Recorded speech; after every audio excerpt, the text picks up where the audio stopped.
Haven't heard that one in a while.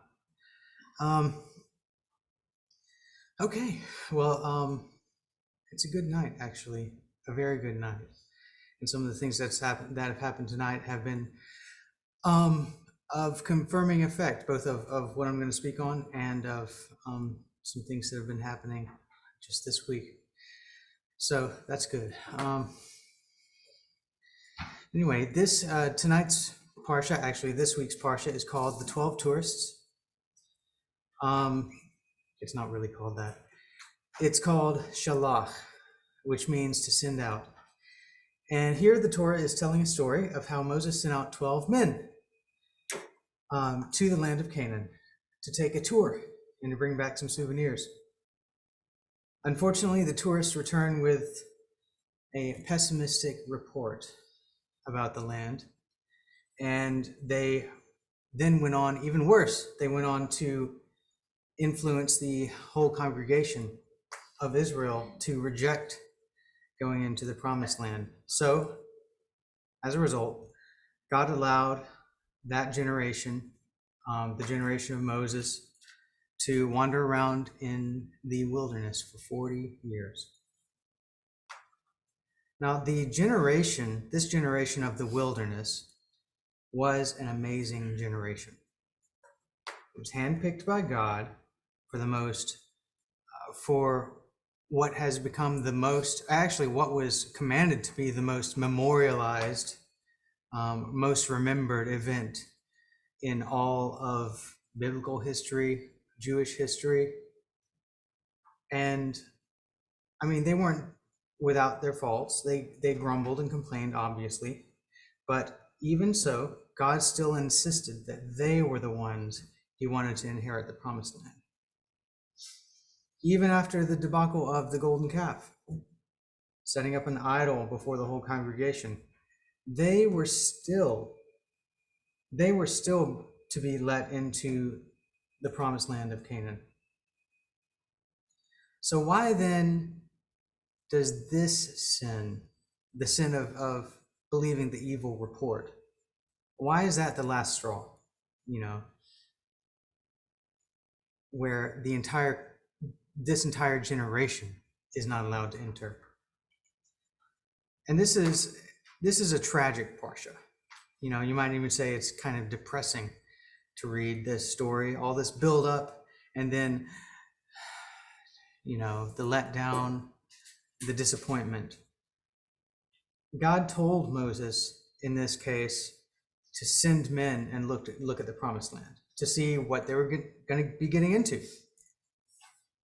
And they did confirm that they saw that it was, as God promised, a land flowing with milk and honey. But unfortunately, they were also afraid of what they saw. It says, then the men who had gone up, as Ryan read, then the men who had gone up with him said, we are not able to go up against the people, for they are stronger than we are. So here,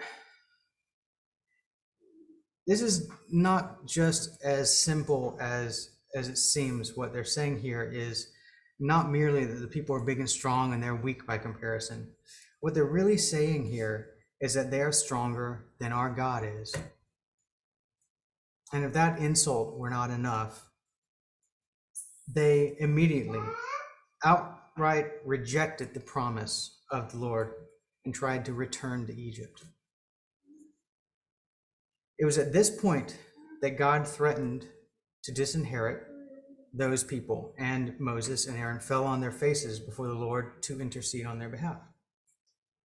Moses recalls to God in this intercession, he recalls to God his own promises, God's own promises, and insists that not only does he believe and accept them, but they are sure to be fulfilled. And in one of the most powerful moments in the Torah, Moses recalls to God in this moment God's own character. And he recites a sort of a paraphrase of what we now call the 13 attributes of mercy.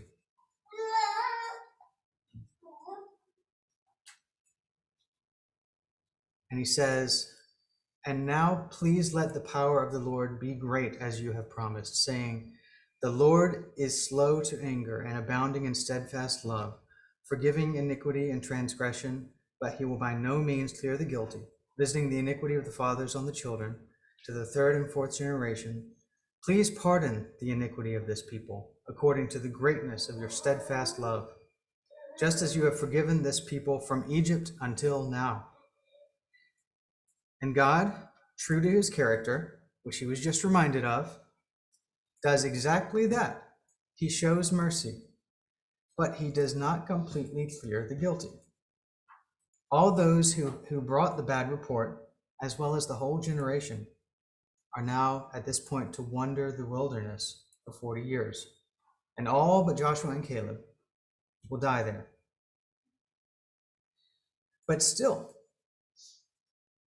God will make sure that he's true to his promise for the next generation. So all of this story that I've just recounted to you from this parsha, we know. We read it every year in various forms, from various perspectives in various parts of the Torah. But what does it teach us in our lives? Now, there are many people who reject Israel outright, boycotting trade with them, slandering them, denying them their right to protect themselves. There have always been haters. But if I were to say this parsha is about them, I would have missed the point. So many people disbelieve and have rejected the promises of the Lord and have rejected their own salvation. But to be honest, they're not the point of this parsha either. It's not the world that needs to accept the promises. It's us. It's us first, or else. The children of Israel were afraid. They had passed through the Red Sea by a great miracle, in God's power alone. The wilderness was, in a way, a place where they were protected and isolated from the world. They had been fed manna for 40 years, which is another act of God which required nothing on their part. Their food was practically delivered to their doorsteps. All they had to do was to step out of the door and pick it up. And now they're told to go and reconnoiter the land of Canaan. Now, maybe this indicated to some of them that God is kind of, at this point, stepping back to see if they can handle a little bit of the serious stuff themselves. And it takes faith to put yourself into that kind of danger. But that's what all the Torah was leading to, all the giving of the Torah. It was leading to this moment of them putting themselves in that position. And this is how the kingdom of God is built. Do we not have similar comforts in our lives today? Food arrives at our doorsteps on command, and we stay isolated so much now. It turns out that these things, for a lot of us, for most of us, maybe for all of us, just make us more anxious. So what are you anxious about? What are you anxious about? Is it your job, politics, COVID? Cast all your anxiety on him because he cares for you. Above all, he cares for you. As Brother Glenn said earlier tonight, God is doing something in this congregation, and it is down to you, and it is down to me. All it takes is for us to get out of the way and listen to the voice of the Lord and receive his promise, not to reject it. So I'll end with this verse, Jeremiah 29. For I know the plans I have for you, declares the Lord. Plans to prosper you and not to harm you. Plans to give you hope and a future. Amen.